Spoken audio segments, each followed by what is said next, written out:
meron tayong Metro Manila Council, meron tayong Metro Manila Development Authority. Dapat talaga ma-integrate. Aside from integrating yung lahat ng effort para sa drainage, sa pagpaplano, dapat long term. Kasi walang continuity. Alam mo, pag nagpalit ng administration, panibagong groundbreaking na naman kung anong proyekto, panibago na namang iibahin.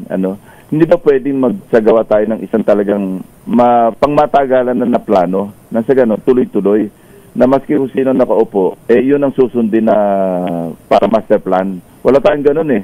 Sa Amerika nga, di ba, pagka, 20 years from now, alam na nila kung ano yung kalsadang lalapad, kung ano yung kalsadang bubuksan, alam na nila, tayo hindi eh. Wala tayong ganong plano, kaya maski yung traffic, napakalaki ng problema natin. Okay. Kasi walang master plan, walang long term.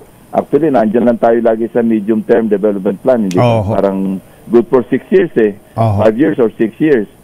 So, yun ang siguro malaking problema natin na kailangan sa aspekto ng policy. Dapat pag-aralan natin na mag-long term planning naman tayo. Senator, balikan ko yung accountability. Naalala ko, nung reporter ako, sa Old Congress Building, ang Senate noon ay nasa 4th floor, at ang baba ng Old Congress Building, which is now National Museum, ay Sandigan Bayan at Tanod Bayan. Naalala ko, pagka walang hearing sa Senado, bababa ako sa Tanod Bayan kay Raul Gonzales at sa Sandigan Bayan kay Presiding Justice Francis Gatchio Terena. Nakapila doon yung mga tinutugis, inuusig ng batas sa mga issue ng korupsyon sa pamahalaan. Pagkatapos nung sunod-sunod ng publicity noon, medyo to a certain extent nagkaroon ng takot, nagkaroon ng hiya sa kapwa at takot sa Diyos yung maraming government official. Ngayon nakikita natin yung congressional singit or insertion kung tawagin ng both houses of Congress or ng media. Ang tawag ko dyan ay singit talaga, sinisingit ho talaga yan walang nakukulong, walang nakuusig.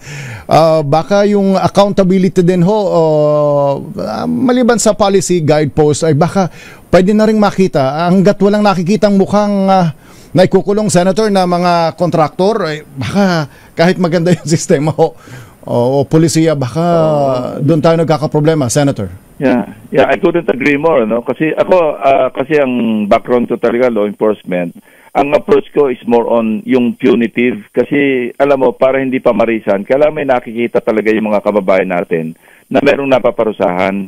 Kasi kung wala talaga napaparusahan at walang nananagot, nakakaengganyo ito May encourage talaga, diba? Madali namang lusutan.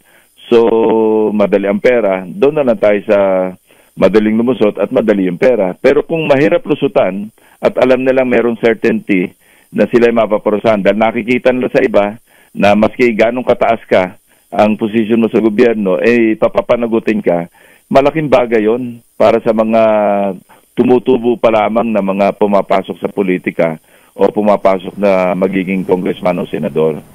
Kasi ang nangyayari, pagpasok pa lang, sa briefing, iba mas maraming briefing yung otherwise kaysa doon sa wise.